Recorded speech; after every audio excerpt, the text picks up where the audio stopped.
하나님의 말씀 히브리서 11장 22절입니다. 우리 큰 음성으로 합독하십니다.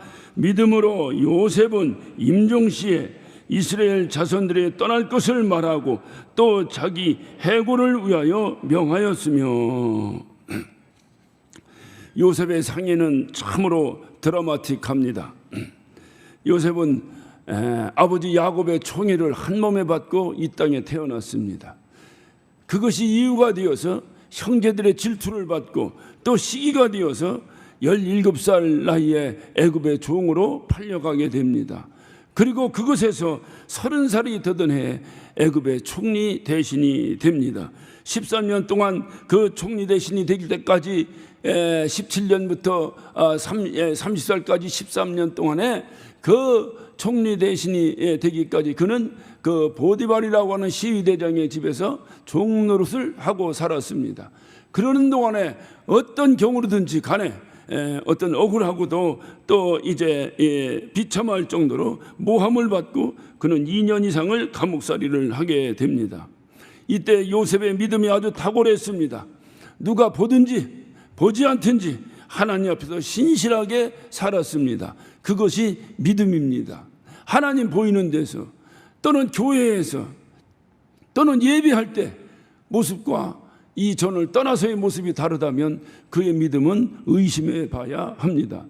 보든지 보지 않든지 어느 곳에 있든지 하나님이 항상 나를 지키시고 보고 계시다고 하는 이 믿음을 가지고 우리의 모습이 변치 않아야 된다 하는 것입니다.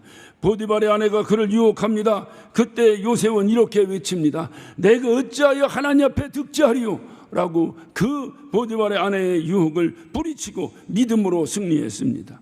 그가 총리 대신이 되었습니다. 총리 대신이 되는 그 어떤 총리 대신이 됐는데 그때 극적으로 그들을 요셉을 애굽에 판 형제들을 만나게 됩니다. 얼마든지 원수가 볼 수 있는 절호의 기회가 왔습니다. 그럼에도 불구하고 그는 믿음으로 그렇게 고백을 합니다. 형들이 팔았기 때문에 내가 이곳에 온 것이 아니라 우리 가족을 살리기 위해서 하나님께서 먼저 보내신 것입니다 라고 하는 믿음의 고백을 합니다.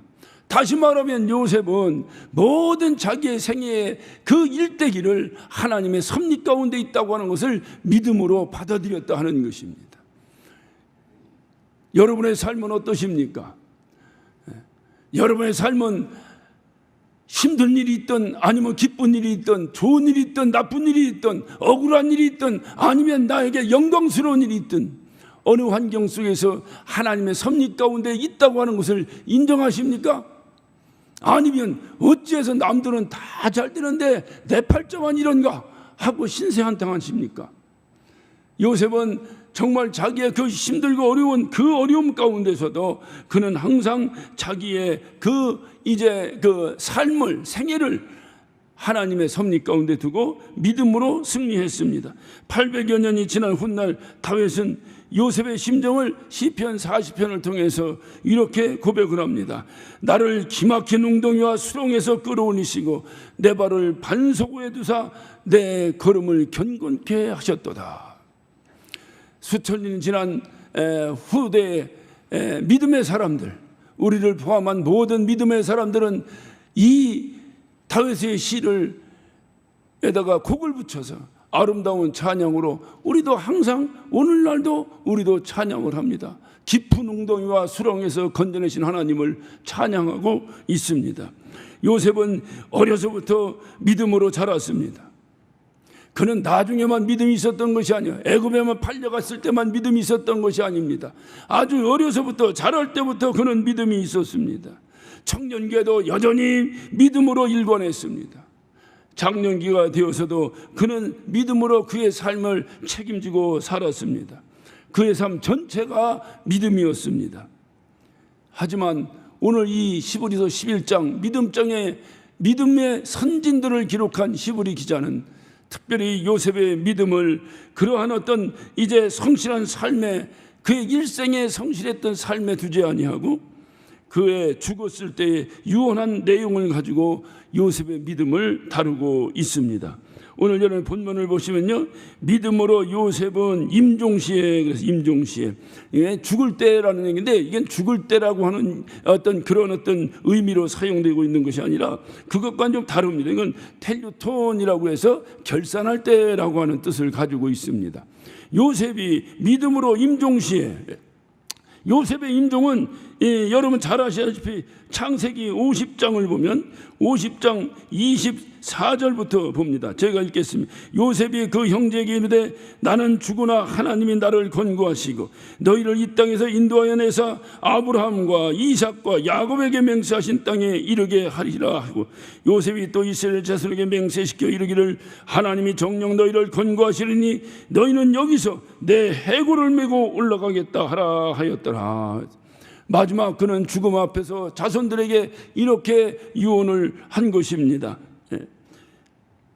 나를, 내 해골을 파서 나의 본향으로 옮겨달라고, 내가 그토록 소망했던 시온성으로 옮겨달라고 그는 그렇게 마지막 유언을 합니다. 시브리서 기자는 이것을 요셉의 최고 절정의 믿음으로 평가하고 있는 것입니다. 여러분 한번 생각해 보세요. 요셉은 애굽에 가서 총리 대신이 되었습니다. 이민자로서는 더 이상 감당할 수 없는 엄청난 성공을 한 사람입니다. 여러분 그 성공한 장소에서 떠나기가 쉽습니까? 요셉은 그 성공한 그 총리 대신의 위치에서 죽음을 맛봤습니다. 그가 죽었을 때 그의 장례는 어떻게 치러졌겠습니까?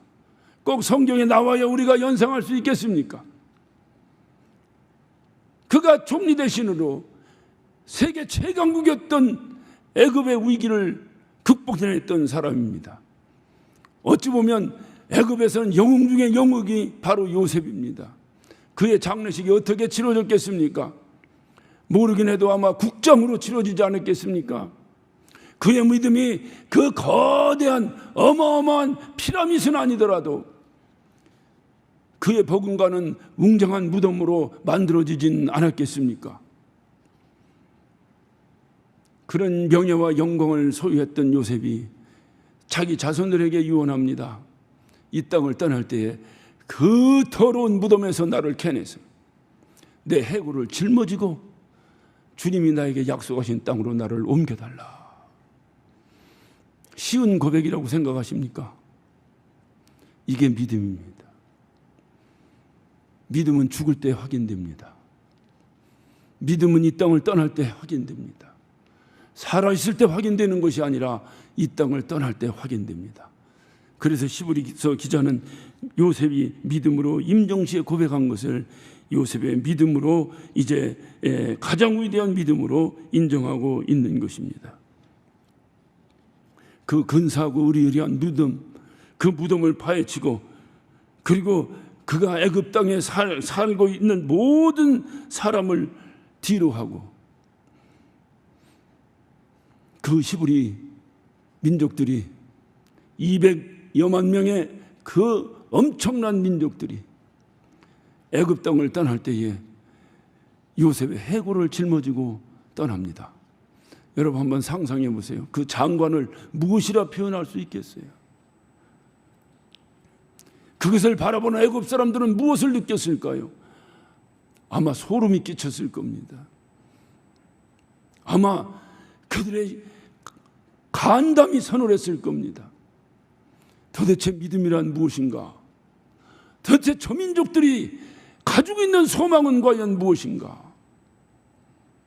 도대체 무엇이길래 이렇게 영웅 대접을 받고 이렇게 엄청난 민족의 은인의 대접을 받고 이 땅에서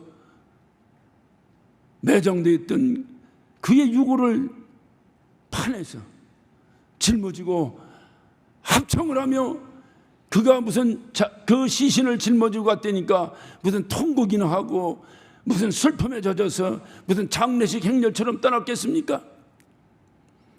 개선행진곡을 부르면서 그들을 400여 년 동안 압제했던 그 애굽 민족들 앞에서 얼마나 우렁차고 활기차고 웅장한 모습으로 그들 앞에서 시위하듯이 떠났겠습니까? 이 히브리 민족들의 믿음의 고백을 그들에게 공개한 것입니다. 내 소망은 아무리 의리의리하고 아무리 부유하고 아무리 이 땅에서 영광스러운 자리를 하더라도 그것이 내 소망이 아니고 내 소망은 하나님께서 나에게 약속하신 그곳이다. 이런 믿음의 고백을 여러분 하실 수 있겠습니까? 정말로 여러분 천국에 대한 소망이 있습니까? 정말로 여러분의 소망은 비록 초라하고 비록 힘든 곳이라 하더라도 하나님이 약속하신 그곳에 있는 것입니까? 아니면 이 세상의 화려한 곳에, 이 세상의 부유한 곳에, 이 세상의 편한 곳에 여러분의 소망이 있습니까? 그것은 누구에게 고백해서 하는 것이 아닙니다. 여러분 스스로가 알 수 있습니다. 과연 나의 소망은 어디 있는가? 나의 소망은 과연 어디 있는가? 그것이 우리의 믿음의 고백이 되는 것입니다. 그래서 이 요셉은 그의 믿음이라고 하는 것이 자기의 주관적인 어떤 철학이나 어떤 자기의 이념이나 자기의 사상이나 자기의 지식에서 나온 것이 결코 아닙니다. 요셉의 믿음은 하나님의 약속에서 나온 겁니다. 우리는 믿음 생활을 한다고 합니다. 여러분 믿음 생활의 기초를 어디다 두고 계십니까? 여러분의 이념에 두고 계십니까? 진보니 보수니 여러분 이런 이념에 여러분의 믿음의 근간을 두고 계십니까? 아니면 여러분의 지식과 여러분의 경험에 믿음의 근간을 두고 계십니까? 아니면 하나님이 여러분에게 약속하신 그 약속의 근간을 두고 있습니까? 믿음의 근간이 대체 어디냐 이 말이에요. 요셉은 하나님의 약속에 두었습니다. 그래서 그는 고백하는 것입니다. 자기를 애굽의 장래 그 무덤에 놔두지 말고 하나님이 약속하신 시온 땅에 묻어달라고 그는 고백하고 있는 것입니다. 어떤 환경 속에서도 하나님을 신뢰하고 득지하지 않았던, 그리고 말씀으로만 살았던 요셉이 그가 누렸던 세상의 모든 영광을 지루하고 하나님의 약속만을 바라보며 시온 성을 향하여 떠나는 그 애굽에서 떠나는 요셉의 행렬을 바라봅니다. 저는 이 말씀을 준비하면서 나도 마지막에 이런 신앙 고백을 할 수 있을까 제 자신을 많이 채찍질 해봤습니다. 살아있을 때는 목사라고 단에서 설교도 하고, 살아있을 때는 하나님이 일하셨다고, 하나님이 엄청난 일을 하셨다고 외쳐댔는데 마지막 떠날 때 나의 모습은 어떨 것인가? 과연 나의 믿음의 선배는 나에게 무엇을 가르쳤는가? 마지막 이 땅을 떠날 때 그의 모습이 어떤 모습일까? 많은 갈등을 했습니다. 믿음은 보고 배우는 겁니다. 가르쳐서 되는 것이 아닙니다. 믿음은 보고 배우는 거예요. 7월은 세대와 세대 간에 믿음으로 잇는 달이라고 정했습니다. 표를 정했다고 해서 세대와 세대 간에 믿음이 이어질까요? 그러면 세대 간에 어떤 잇는다고 하는 표 때문에 그것을 주제로 해서 설교 한 편 했다고 해서 믿음이 이어질까요? 그들을 앉혀놓고 호되게 무섭게 신앙교육을 시켰다고 해서 그 믿음이 이어질까요? 목사의 가정에서도 수많은 불량자들이 나오고 있습니다. 그게 될까요?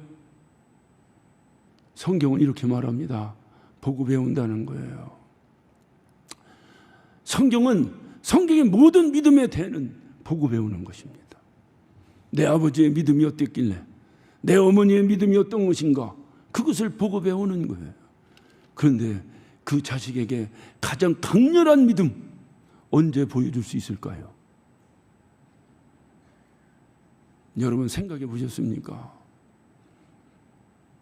우리 장로님들, 우리 권사님들, 또는 우리 모든 사랑하는 성도들 생각해 보셨습니까? 여러분 믿음 생활이 이 땅에서 내가 선택한 가장 최고의 삶이라고 그렇게 인정하십니까?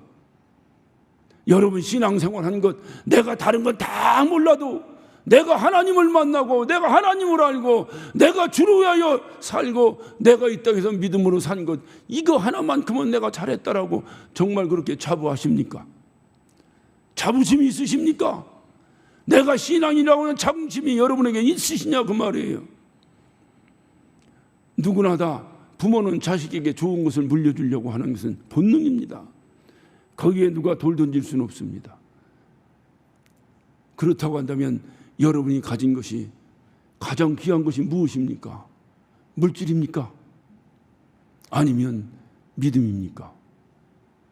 만약에 여러분이 믿음이라면 정말로 내가 다른 건 몰라도 이 믿음 하나는 내가 이 세상에서 가장 귀한 복으로 받았다라고 인정하고 사신다면 여러분 그 귀한 믿음을 자손들에게 물려야 되지 않겠습니까? 어렸을 때는 부모가 손만 잡으면 끌려옵니다. 이놈 조금만 크면 절대로 끌려오지 않습니다. 어렸을 때는 말 안 들으면 빗자루라도 들면 잘못했다고 엄마 용서해달라고 발발발발 빕니다. 조금 크면 빗자루 든 손을 꽉 잡아버립니다. 그놈이 절대로 움직일 수 없을 정도로 잡아버립니다. 그런 자식을 여러분이 어떻게 인도해내겠습니까? 감동밖에 없습니다. 가르쳐도 되는 것이 아니라 감동이에요. 감동을 전하는 거예요. 스스로 감동받아서 움직이게 하는 거예요. 그것을 어떻게 합니까? 힘들고 어려운 환난 가운데서도 그것을 믿음으로 극복해내는 우리 어머니를 보고, 그 힘들고 어려운 과정을 믿음으로 극복하는 우리 아버지를 보고 그 아이의 믿음이 이어지는 거예요. 마지막 인생의 마무리를 하는 그 순간에 우리가 요셉과 같이 임종시에, 얘들아, 나는 이 땅에 소망이 있지 않다. 나의 소망은 하나님이 나에게 약속하신 저 천국이 나의 소망이다. 나를 기쁨으로 환송하고 너희도 믿음 생활 잘하다가 훗날 그곳에서 만나자. 여러분의 마지막 유언이 이렇다면 그 자손들의 믿음은 이어지는 겁니다. 근데 마지막 이것이 이루는 쉬운데 실질적으로 되겠냐고요. 정신이 멀쩡해서 내가 살아갈 때도 그런 믿음에 고백하기가 힘든데, 내가 살았는지 죽었는지, 내 영이 내 안에 있는지 없는지 비몽사몽간에 내가 호흡도 곤란한 이 환경 속에서 마지막 내 유언을 한다고 할 때에 과연 그런 말을 제정신으로 할 수 있겠느냐 하는 거예요. 그래서 평소에 하는 거예요. 평소에 내가 얼만큼 믿음을 가지고, 얼만큼 소망을 가지고, 얼만큼 내가 하나님의 약속을 부여잡고 신앙생활을 했는지 나도 모르게 나오는 거예요. 운동선수들이 운동을 합니다. 저는 그 운동선수들이 운동할 때 보면 아마추어와 이 프로페셔널한 운동선수의 차이점이 어딨냐? 아마추어는 당장 눈에 보이는 대로만 합니다. 그런데 이 프로들은 눈이 뒤에 달렸는지 앞에 달렸는지 보지 않고도 해요. 여러분 농구할 때 노룩 패스라고 들어보셨죠? 보지도 않았는데 패스해버리는데 저쪽에서 우리 선수가 받아버려요. 그게 어느 날 재수가 좋아서 그날 한번 던졌더니 걔가 받았는가요? 평소에 끊임없는 연습이 있었을 거예요. 그러니까 눈으로 안 봐도 거기에 자기 선수가 있다는 걸 보는 거예요. 믿음 생활을 내가 평소에 어떻게 했느냐, 그게 마지막 때 보이는 거예요. 마지막 때. 요셉은 일생의 삶이 믿음의 삶이었다고 말씀을 드렸어요. 그럼에도 그의 마지막에, 야, 내가 이 땅에서 성공했다, 자 봐라, 내 이 부귀영화를 봐라 하고 그 부귀영화를 자손에게 물려주는 것을 자랑으로 삼았더라면 요셉의 자손들에게 믿음이 전승이 됐을까요? 그의 마지막은 그겁니다. 하나님이 나에게 약속하신 시온성에 나를 매장해라. 믿음을 연결해야 될 것이다. 그 아름다운 고백을 그가 하고 있는 거예요. 믿음으로 잘 살다가 마지막에 엎어버리는 경우가 참으로 많이 있습니다. 마지막에 그것은 이 땅의 믿음으로 사는 것이 모두 가식이라고 하는 결정적 증거입니다. 그가 가식으로 살았기 때문에 마지막을 엎어버리는 거예요. 만약에 진실이라면 내가 마지막 얼마 남지 않은 삶에서, 여러분, 마지막 삶에 마지막 내가 유언을 하는데 그것을 거짓으로 가식으로 하시는 사람 봤습니까? 내 일평생을 거짓으로 살았더라도 마지막만큼은 진실로 하는 거예요. 그래서 유언이 중요한 거예요. 그런데 마지막 모습이 믿음의 모습이 아니라면 평소에 믿음 생활했다고 하는 것은 가식인 거예요. 그건 잘못된 믿음이에요. 그래서 히브리서 기자는 요셉의 믿음, 그 일생의 삶의 믿음 아주 훌륭하지만 그럼에도 그의 믿음 중에 믿음은 임종시에 그가 뱉어낸 그 유언을 선정해서 오늘 믿음장에 기록하고 있는 것입니다. 그의 삶 전체가 믿음이지만 그럼에도 불구하고 그의 마지막 유언을 그렇게 한 것입니다. 만약에 요셉이 그냥 그렇게 영광스럽게 국정을 치르고 엄청난 무덤 안에서 정말 온 국민의 추앙을 받으면서 애굽 땅에 그대로 매장되었더라면 그는 어떤 평가를 받고 있을까요? 역사는 뭐라고 그를 평가하고 있을까요? 성경에는 그를 뭐라고 평가하고 있을까요? 그도 별 수 없이 애굽의 부유와 향락에 타협한 사람이라고 결론을 내리지 않겠습니까? 그렇다면 다음 세대에 과연 그 요셉의 다음 세대에 과연 시온성에 대한 소망의 믿음을 전승할 수 있었겠습니까? 저는 이 세상을 살아가며 또 목회를 하며 그렇게 큰 일을 하고 살지는 못했습니다.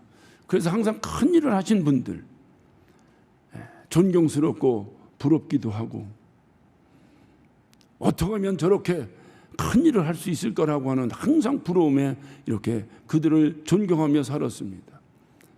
어느 때부턴가 한국교회를 휩쓰는 문제가 생기기 시작했어요. 그것이 세습입니다. 왜 사람들이 세습을 저렇게 싫어하는가? 여러분이 한번 생각해 보세요. 이 큰일 하신 분들. 그래서 그때부터 저는 이렇게 평가를 하기 시작했어요. 큰일을 하신다. 참 큰일 하신다. 훌륭하다. 박수 쳐야죠. 누구는 한 영혼도 제대로 끌어내지 못하는데 수천 명, 수만 명을 주님 앞으로 인도한다는 것이 쉬운 일이 아니잖아요. 당연히 박수 받을 만한 일이죠. 그런데 항상 제 마음속에는 저의 마지막을 봐야 된다. 마지막을 봐야 된다. 과연 그가 한 것이 하나님 일인가? 과연 그가 한 것이 주를 위한 일인가? 마지막을 봐야 한다. 많은 훌륭하신 목사님들도 계시고 훌륭한 분들이 있어요. 그러나 그 중에 평생에 주를 위하여 살아 많은 영향력을 끼친다고 했던 분들이 마지막 세습 때문에 한판에 뒤집어엎는 교회들을 보기 시작했습니다. 그때부터 제 마음 가운데는 다른 건 몰라도 세습은 안 된다. 세습은 안 된다. 과연 그 모습을 통해서 이제까지 인도했던 수많은 영혼들에게 무엇을 가르치겠는가? 내가 마지막 떠나면서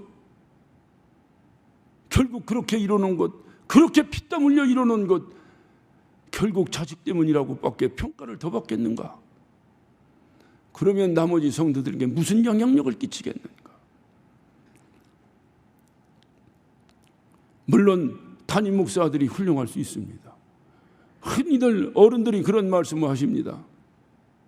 호랑이 굴에서 호랑이 나온다. 물론 그 아버지의 훌륭함이, 그 아버지의 능력이 그 DNA를 통해서 그 자손에게 흘 확률이 물론 있죠. 그것뿐이겠습니까? 그렇게 큰 교회를 이뤘을 때는 얼마나 교회에서 많은 베네핏이 그의 가족에게 돌아갔겠습니까? 똑같이 허덕이며 하나님의 부름을 받아 배를 조아리며 신학 공부를 하고 눈물 흘리며 기도하며 맨땅을 헤이딩하기 식으로 목회를 시작한 수많은 목사들이 있습니다.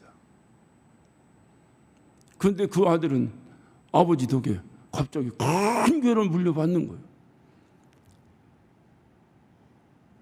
그런데 그때 공통적인 말이 있습니다. 내가 아들이기 때문에 물리는 것이 아니라 교인들이 좋아했다고. 그리고 가정 능력이 있다고. 맞아요. 가정 능력이 있을 수 있어요. 어찌 보면 거기에 있는 수많은 부목사들보다도 가장 좋은 학교를 나오고 가장 혜택을 많이 받고 가장 공부도 많이 했을 수 있어요. 그건 당연한 일입니다.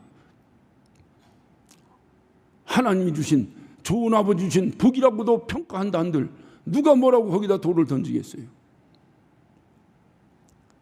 그러나 거기까지 그렇게 훌륭하면 그 아들이 나가서 개척해야 됩니다. 훌륭치 못한 목사들이, 백도 없고 줄도 없는 목사들이 이래도 안 되고 저래도 안 되니까 나가서 개척하니 그 교회가 무엇이 되겠습니까? 그냥 큰 교회도 목회하기 힘든데 어느 날 가만히 깔고 개척해서 여러분 같으면 그 교회 오겠습니까? 오겠습니까? 만약에 오신다고 한 분만 대답하면 전 내일 개척합니다. 가만히 깔고 요 앞에서 하겠습니다. 한번 와보세요. 요즘 개척하려면 아무리 못해도 4, 5억이 든다고 해요. 무슨 중소기업 차리는 것도 아니고 지금 뭐 하는 거예요 이게. 그러니 이게 뭐가 되겠냐, 교회가 뭐가 되겠냐 이 말이.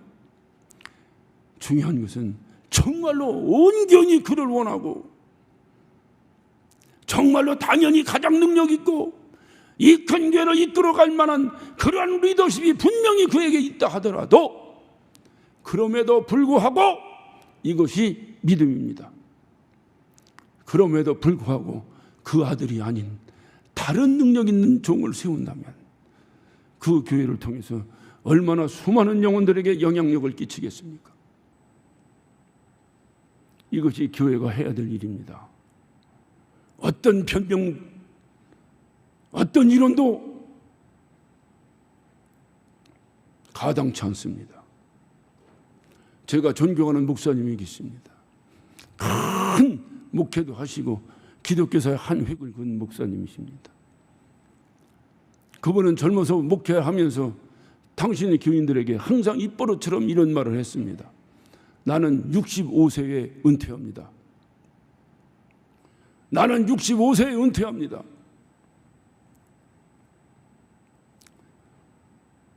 그리고 은퇴 이후에 주님께서 나에게 주신 다른 일을, 주님의 다른 일을, 무슨 문서의 어떤 사역을 하든 가르치는 사역을 하든 어떤 선교를 하든 내가 담임 목사 일이 아닌 다른 일로 주님 부르시는 때까지 내가 사역을 하기를 원해서 나는 65세에 은퇴를 하겠습니다 하고 그가 끊임없이 그렇게 말씀하시고 또 온 교인들이 그렇게 주지하고 있어요.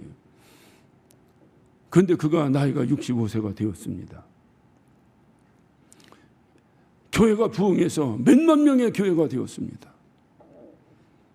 그런데 장로님들이, 그래서 목사 혼자 훌륭해서 되는 게 아니에요. 장로님들이 같은 마음으로 협력해야 됩니다. 교회는. 그래서 장로님들이 그를 붙잡습니다. 붙잡고 하는 말이, 목사님, 지금 65세면 청년회장입니다. 청년회장. 무슨 65세가, 나 예전에는 65세 늙은인 줄 알았는데 내가 65세가 넘고 나니까 청년 맞아. 청년 맞아. 그건 맞아. 그건 맞는데 지금 내가 어떤 젊은 목사님보다도 내가 더 세게 설교할 수 있어. 난 자신 있어. 은혜가 되는지 안 되는지는 몰라도 어떤 세게는 할 수 있어. 내가 힘있거든. 65세 은퇴라는 것은 어불성설입니다. 그러나 하나님의 일은, 담임 목사 일만 하나님의 일이 아니에요. 얼마든지 있어요, 하나님의 일이. 그래서 그는 젊었을 때부터 그 꿈을 가지고 난 65세 은퇴하겠습니다, 65세 은퇴하겠습니다 했는데, 아이가 65세 은퇴 시기가 됐는데 교회가 왕성하게 부흥해 있는 거예요.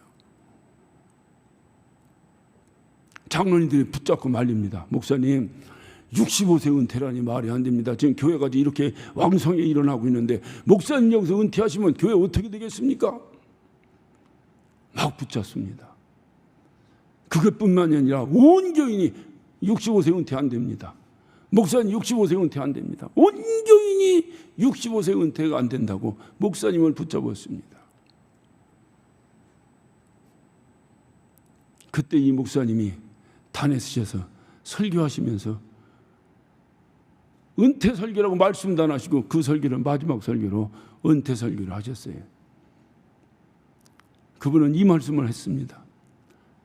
내가 여러분의 원에 따라 65세 은퇴하지 아니하고 계속해서 멋진 설교, 은혜로운 설교, 능력 있는 설교를 내가 여러분에게 선포해서 여러분에게 은혜를 끼치는 것보다 하나님과 회중 앞에 약속한 대로 내가 65세에 물러나는 것이 여러분에게 더 큰 영향력을 끼칠 것입니다. 아멘 안 하세요? 아멘 안 하십니까? 그러니까 당하는 거야. 정신 차려야 됩니다. 내가 물론 여러분이 보는 대로 왕성하게 예전보다 더 은혜로운 설교를 할 수 있습니다. 그러나 그렇게 더 은혜로운 설교를 한들 그렇게 해서 여러분이 받은 은혜보다 내가 하나님께 한 약속과 여러분에게 한 약속 지키고 물러가는 것이 여러분에게 더 큰 영향력을 끼칠 것입니다. 그리고 그는 물러났어요. 그리고 그 교회는 여전히 왕성하게 부흥하고 있습니다. 하나님이 하시는 거잖아요. 그가 하는 게 아니잖아요. 근데 자꾸 그가 한다고 생각하잖아요. 그러다가 우상 만들잖아요. 하나님이 하신다니까요. 우리는 하나님과 약속을 지키는 것뿐입니다.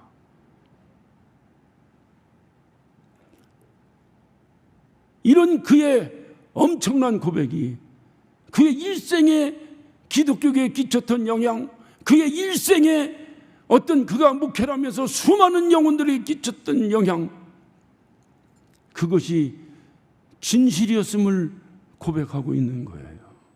맞습니다. 나의 소망은 이 땅에서 큰 교회를 목회하면서 욕심껏 내가 하는 것이 아니라 나는 주님의 약속을 지키는 것. 그러므로 여러분도 주님과 한 약속을 지키시기 바랍니다. 이것보다 더 큰 영향력 있는 설교가 어디 있겠습니까? 여러분 이런 고백 하실 수 있으시겠죠? 마지막에 하실 수 있으시겠죠? 우리 장로님들 하실 수 있겠습니까? 바로 이거예요. 한국의 최초의 침례교 선교사였던 페닉 선교사는 한국의 침례교를 전했습니다. 그리고 그는 자기가 그렇게 전한 것 때문에 후대에게 우상이 될까 봐, 후대에게 자기 자신이 기념이 될까 봐 그는 마지막 떠나면서 이렇게 유언했습니다. 나의 무덤을 봉분을 만들지 말고 평토장으로 해주세요. 그래서 그의 후손들이, 후손이라기보다는 그의 믿음의 후배들이 그를 장례 치르면서 원산 어딘가에, 제가 어딘가에라고 말씀드리는 것은 아직도 그의 무덤은 발견되질 않았기 때문입니다. 어딘가에 그를 매장하고 봉분을 만들지 않았습니다. 1년 반 지나면 한국의 이 강산은 잡초로 무성해집니다. 그 무덤이 어디 있는지 지금도 아무도 발견할 수 없어요. 이런 페닉 선교사의 고백이 여러분에게 영향력을 끼칩니까? 아니면 내가 죽어도 두고두고 나를 기념하라고 하는 설교가 여러분에게 영향력을 끼칩니까? 무엇입니까? 성경은 페닉 선교사의 고백을 믿음이라고 말하고 있어요.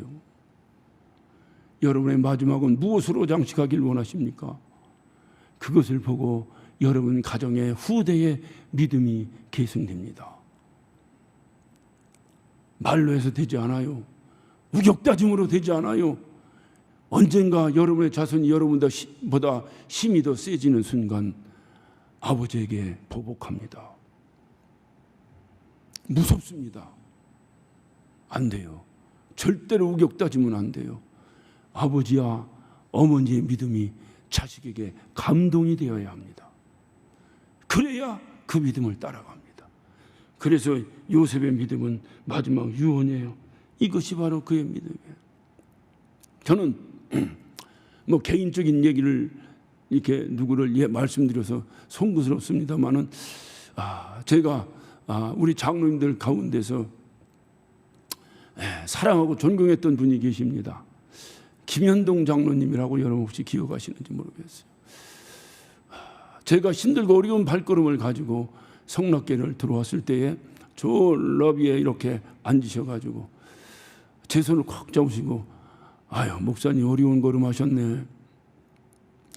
제가 그분의 얼굴을 봤는데 뭔가 얼굴에 혈색이 없으셔요.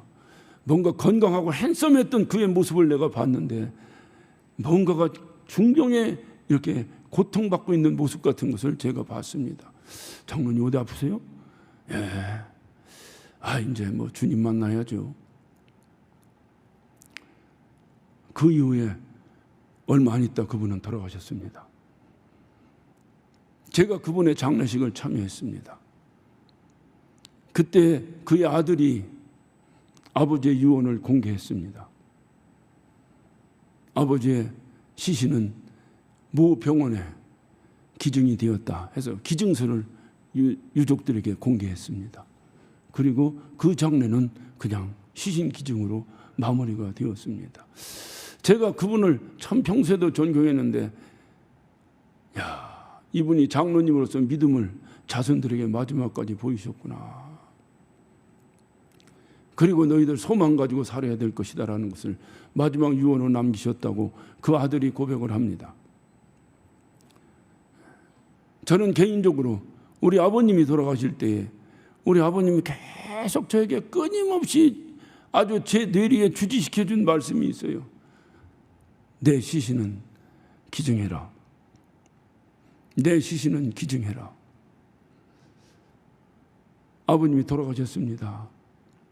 아버지의 동생들도 있으니까 저 혼자 상주가 아니니까 상의를 했습니다. 아버지가 시신을 기증하라 하셨는데요. 그때만 해도 시신 기증이 그렇게 뭔 뜻인지 그렇게 이렇게 우리의 문화에 맞질 않았습니다.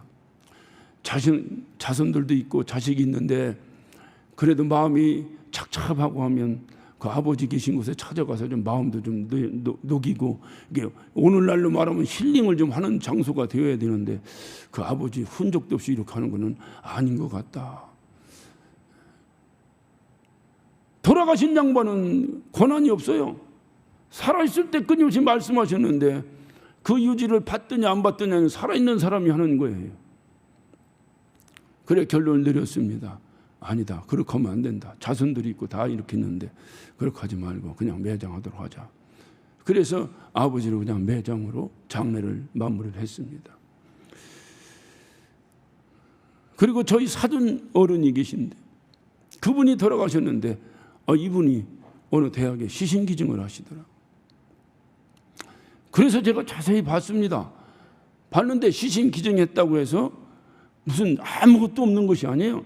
다 이게 추모 공간도 마련되고 다 이렇게 마련돼서 자손들이 다닐 수 있도록 되더라고요. 너무 아버지께 죄송스러웠어요. 이런 건데 제가 이 생각을 못했구나. 그리고 저도 죽을 고비를 넘기면서 제가 저의 모든 장기와 시신을 기증했습니다. 내가 죽으면 나는 이렇게 했으면 좋겠다. 그리고 그렇게 말을 한들 지키는 건 우리 아들이 지켜야지. 나는 죽었는데 어떡할 거야. 그래서 저도 정확하게 서명해서 서류를 제출했습니다.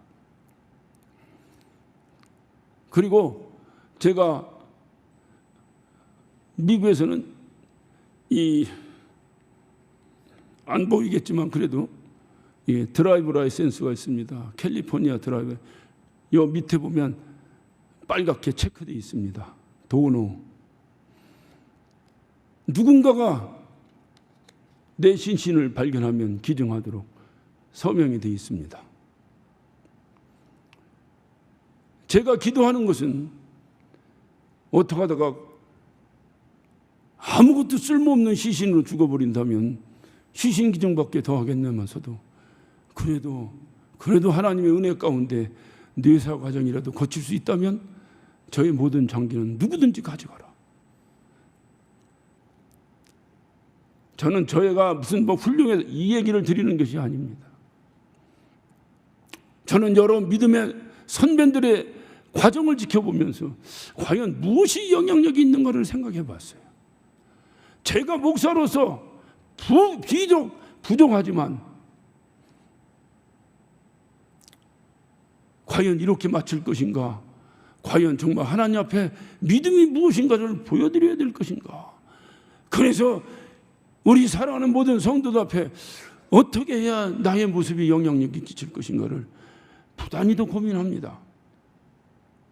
살아있는 동안에는 허물이 있어 이렇게도 흉 잡히고 저렇게도 흉 잡히고 이렇게도 손가락질 받고 저렇게도 손가락질 받겠지만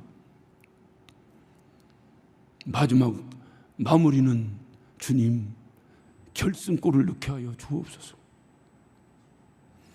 내가 비록 인생을 살아가는 동안에 날마다 얻어 터지고 날마다 억울한 일을 당하고 날마다 고통당하고 날마다 눈물 흘리고 산다 하더라도 주님 마지막 떠날 때 주님 앞에서 정말로 아름다운 고백을 우리 후손들에게 하고 가게 하여 주옵소서. 그것이 제 기도예요. 저는 오늘 이 설교를 마치면서 이 도전을 여러분에게도 함께 나누기를 원합니다. 여러분 많은 돈을 벌어서 그 돈 물려주실 거예요? 재산 싸움 납니다. 전혀 자식에게 영향력 끼칠 수 없어요. 우리 아버지는 어떤 아버지다, 우리 어머니는 어떤 어머니였다 라는 감동의 스토리가 자식을 변화시킵니다. 오늘 요셉은 그렇게 했어요. 얼마 전에 젊은 우리 예배당의 젊은 집사들이 저는 보지 못했어요. 제가 발령받을 때 이미 없었던 분들인데 교회 좀 나왔으면 하는데 안 나온다고 그래요. 그래 왜 안 나오나? 싸움을 하는 교회에 자기 자식들을 보여주고 싶지 않아서 안 온다는 거예요. 너무나 가슴이 아팠습니다. 어떻게 하다 이런 교회 목사가 돼서 이런 소리를 듣는가? 그러면서 한 가지 안타까움이 저에게 들었습니다. 싸움 구경 안 시켜주는 거 너무나 훌륭한 일이에요. 어린 아이들에게 교회의 부정적인 거 절대로 말씀하지 말라는 얘기 많이 들으셨죠? 그러면 걔들 평생 교회 안 다닙니다. 우리 교회 이런 거 어린 아이들에게 보여주면 걔들 믿음 위태롭습니다. 걔들 스스로 의지로 신앙생활을 하게 될 때 과연 신앙생활을 몇 명이나 할 것인가 보장하기 어렵습니다. 빨리 마무리해야 합니다. 빨리 마무리해야 합니다. 여러분 함께 합력해서 협력해야 됩니다. 어렵습니다. 그럼에도 제 마음속에 안타까움이 있는 것은 싸움 구경 안 시켜주는 것도 참 훌륭한 일인데 그럼에도 불구하고 우리 어머니는 그 어렵고 힘든 환경 속에서도 끊임없이 믿음으로 그 어려움을 타개하고 나가더라 하는 모습을 자녀들에게 보여주는 것이 그 자녀가 위기를 당했을 때 극복할 수 있는 믿음의 사람이 됩니다. 힘듭니다. 어렵습니다. 특별히 7월은 믿음을 계승하는 달이라고 해요. 부담되시죠? 그러나 여러분의 믿음으로 여러분의 신앙 고백으로 여러분 자손과 또 자손 천대 이루는 하나님의 믿음의 축복이 이루어지시기를 예수 이름으로 축원합니다. 여러분의 인생의 끝자락에서 정말 이 아름다운 신앙 고백을 통해서 이루어져야 돼요. 그 인생의 끝자락은 여러분의 평소의 신앙생활을 통해서 그 끝자락이 완성이 됩니다. 신앙생활 열심히 하시고 최선을 다해서 하시고 날마다 난 마지막에 이런 유언을 하리라, 난 마지막에 떠날 때 이런 신앙 고백을 하리라, 날마다 연습하셔야 돼요. 여러분 마지막 이 땅을 떠날 때 무의식 중에라도 여러분 입술을 통해서 그런 아름다운 고백이 나올 수 있도록 하시기를 예수 이름으로 축원합니다. 기도하십시다. 오늘 시간 기도하실 때 하나님, 우리가 그리스도인입니다. 하나님, 우리가 예수 믿는 사람들입니다. 하나님, 우리 믿음을 통해서 내가 예수 믿는 자라는 것을 만천에 고백하는 삶을 살게 하시고 마지막 이 땅을 떠날 때에 임종시에 나의 소망은 이 땅이 아니라 하늘나라라고 하는 것을 고백하고 떠나는 우리 모두가 되게 하여 주옵소서. 우리 믿음을 가지고 예수여 한번 하시고 한 목소리로 기도하십니다.